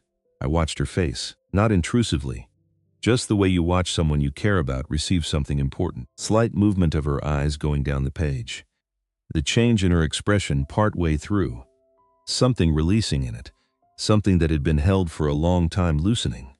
When she finished, she sat with the letter in her hands and looked at the table. "What does it say?" I asked. Quietly, it was her letter. I wasn't asking for it. Just asking if she wanted to share it. She looked at me, then she read it aloud. "Wren, if you're reading this, something worked out right. I asked Garrett to keep that cabinet organized, and he never does, so this could be sitting here for years. But eventually he gets to it. I want you to know that I've always known. Not as a suspicion, as a certainty. The kind of knowing that doesn't need evidence. I knew from that first summer when I watched you watch him and understood something I can't fully explain except to say I knew. And I want you to hear this clearly. I was never afraid of it. Not once. Because I knew you. I knew who you are. And I knew Garrett. And I knew that what the two of you were to each other was its own true thing that didn't threaten what he and I had. It ran alongside it, separate and whole. I asked you to look after him. I know you'll do that whether I asked you to or not, but I wanted you to hear me say it plainly. You are allowed. You are allowed to love him and to be loved back. You are allowed to be happy. Not in spite of me. Because of what I know about both of you, that you are both people who deserve a life that is fully inhabited. Stop standing in the back of rooms that are yours to be in. I love you." See, the kitchen was quiet around us. The whole house was quiet. Outside, the December cold pressed against the windows, but inside the morning light came through steady and clear. Wren folded the letter slowly, the way you fold something you're going to keep. She held it in both hands and looked at the table, but not really seeing it. Seeing something further away, something interior and private, something that had been locked for a long time and had just opened. I didn't speak. There was nothing I could say that Carol hadn't said more completely. I thought about the particular genius of that letter. Carol had written it to Wren. It had Wren's name on it. It was addressed to her. It spoke to her situation and her specific life. But she'd put it somewhere I would find it. In my cabinet, in my shop, in the place I came every day. She'd known I would find it, and she'd known I would bring it to Wren, and she'd known that Wren reading it in front of me, the two of us at the kitchen table, both of us present for it, was the specific condition she needed to create. Not Wren reading it alone, crying privately over something nobody else knew about here.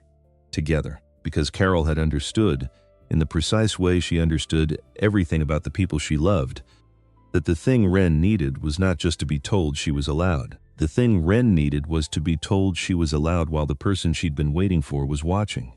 So it would be witnessed. So it would be real and not just a private hope she could talk herself back out of. That was the final piece of the plan. She'd thought of everything. After a while, Wren looked up at me. Her eyes were bright at the edges. She didn't let it go further than that. She'd learned to hold herself with a certain discipline, and it was not a flaw. It was who she was, the woman who stands in the back of rooms and doesn't take up more space than she thinks she's been given.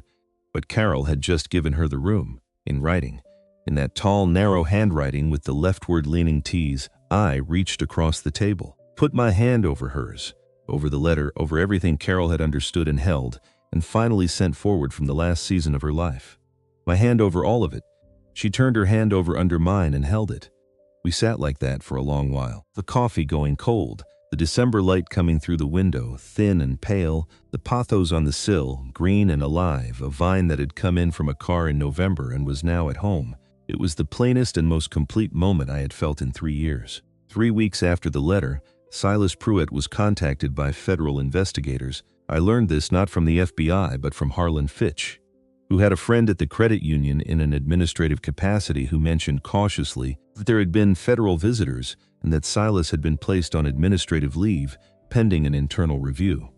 By the end of the week, the local paper in Harlan County ran a brief item about the credit union being under examination. They didn't name Silas directly. They didn't have to. In a county this size, everyone who needed to know already knew. The deputy mayor who had been connected to the land acquisition scheme, whose name turned out to be Gerald Toomey, a man I'd seen at the hardware store a dozen times without knowing anything about him, quietly withdrew from his position on the county planning board. No announcement. He just stopped showing up to meetings. The land acquisition company sent no more letters to property owners in Calvert. My IRS inquiry was officially closed without findings. The letter from Harlan Fitch, confirming it arriving the same week as the news about Silas. I stood in the kitchen and read that letter and felt something that was not quite triumph, quieter than that, and put it on the counter and made myself a cup of coffee. Sheriff Constance Mayfield came by the shop that afternoon. I'd met her a handful of times over the years. She'd been elected 3 cycles running, which in this county meant she was doing something right. She was a direct woman. She didn't dress up things that didn't need dressing up. She parked and came into the shop and looked at what I was working on. A new commission, a set of kitchen shelves for a family in Dunmore. And then at me, "Just wanted you to know," she said. "The federal investigation is real and moving. What your house guest put in front of them was significant.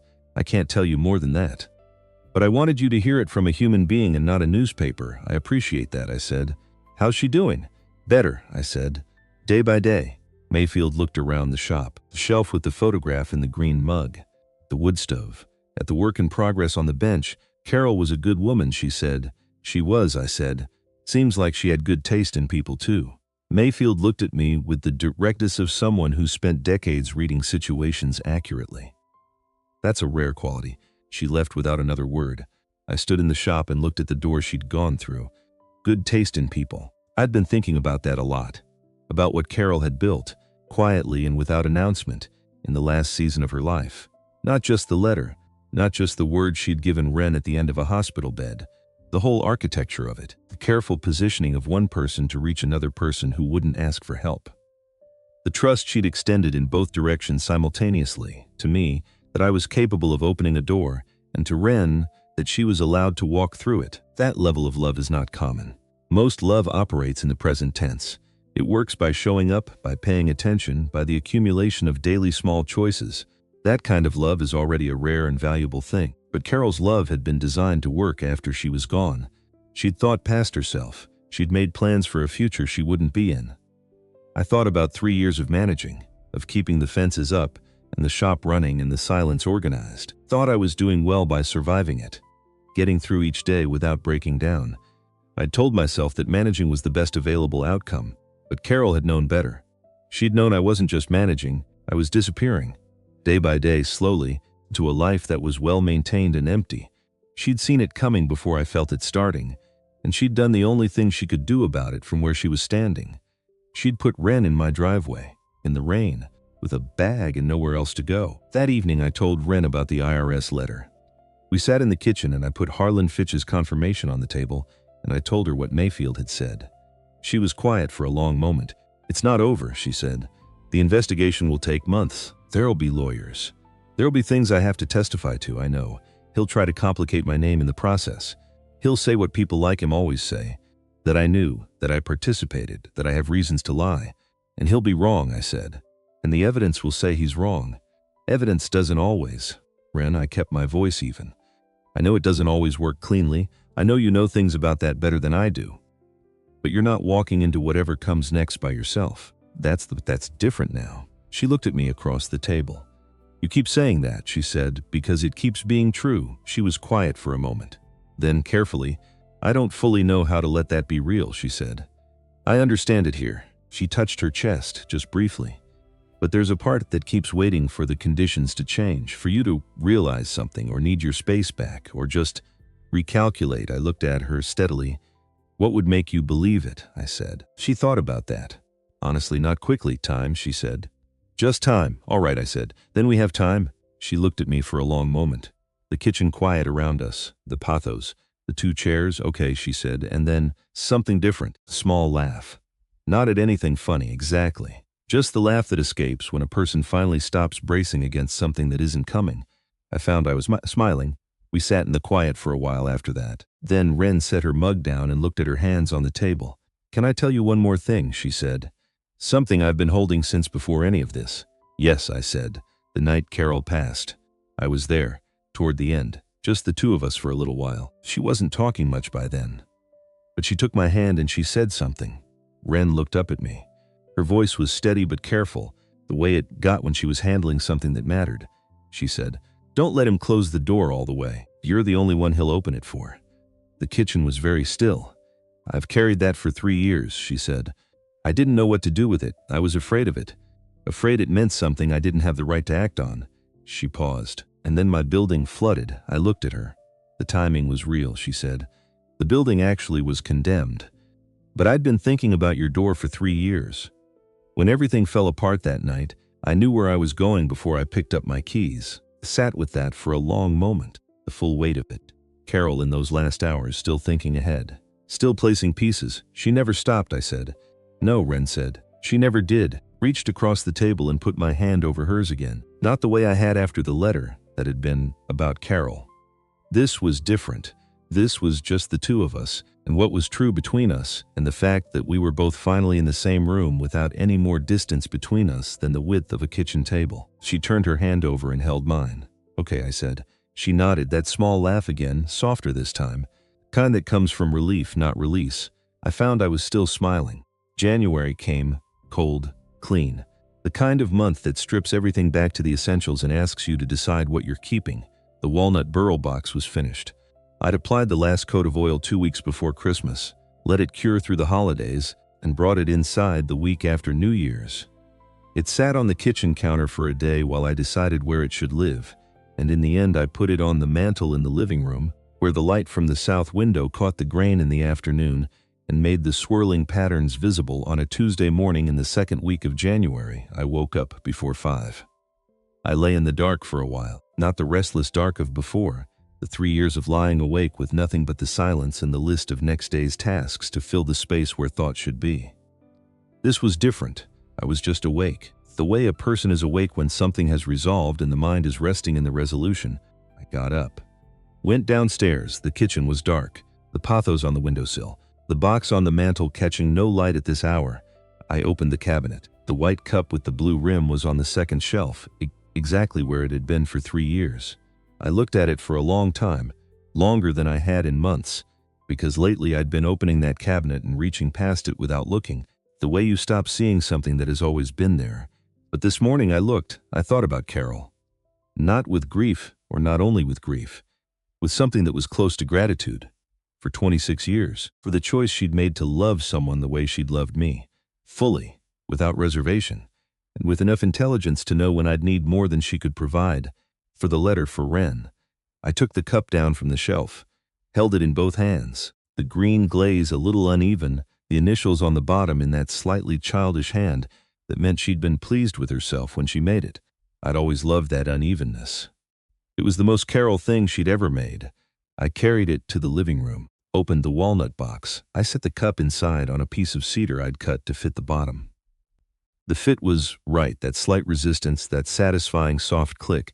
I stood there for a moment. It wasn't an ending, it wasn't forgetting. It was the thing Carol had actually said in the letter, not put away but kept, given a worthy place. The difference between a shelf you walk past without seeing and a box you made by hand from wood that had grown complex around an old wound. The difference between storing something and honoring it. I went back to the kitchen. I opened the cabinet. I got down 2 mugs, new ones, the one had bought in November and put on the first shelf. I made coffee.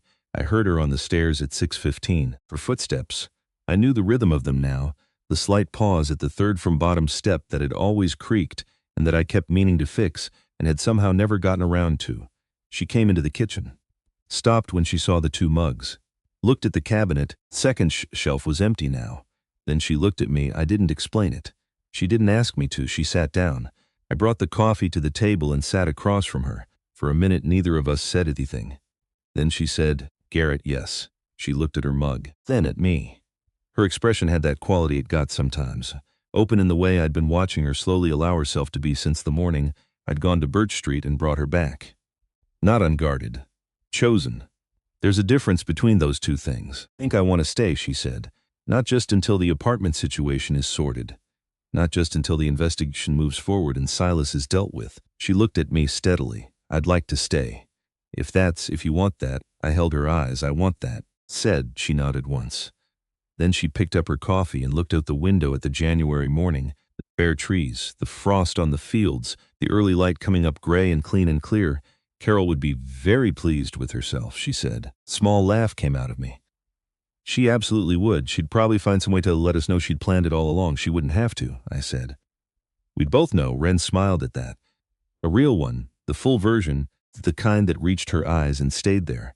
We sat in the kitchen in the early January light and drank our coffee and didn't need to say anything else. Later that morning I went to the shop.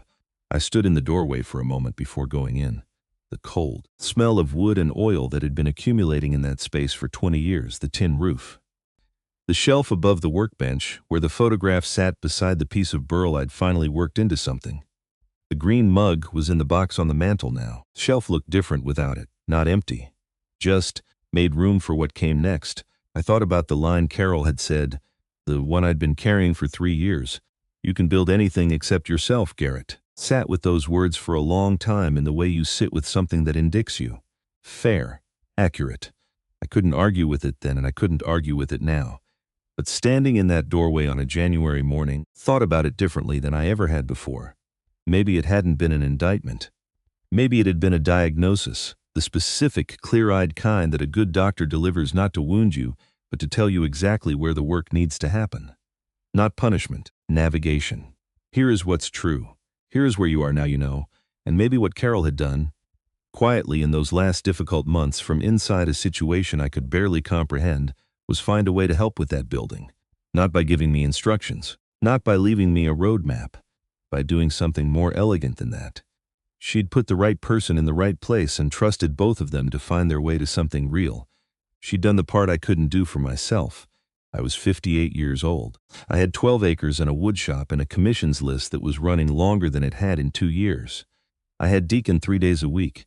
I had Opal and her unexplained ceramic rooster. I had a tractor that needed servicing before spring and a fence line on the east pasture that was going to need new posts come April. And I had a woman in my kitchen who had driven past this property in the dark, on her way to somewhere else for 3 years just to see the lights on, who had shown up at my door at 10 o'clock on a November night in the rain with one bag and nowhere else to go and the courage to knock anyway. Who had learned slowly over the months since to stop making herself smaller than she was. Who had said at a kitchen table on a January morning that she wanted to stay, and who I had told, "I want that simple as that, after everything. After all the pressure and the fear and the long careful distance, simple as that." I thought about the dovetail joint, about how the pressure is what makes it hold, about the piece of walnut burl that had been on the shelf for 4 years and was now a box on the mantel, the most beautiful grain coming from the most complicated places, the most difficult wood yielding the most lasting work. Some things you can only make under pressure. Some things only become what they are because of what they went through. I went into the shop, put a new log on the wood stove, set the kettle on the hot plate, and went to work.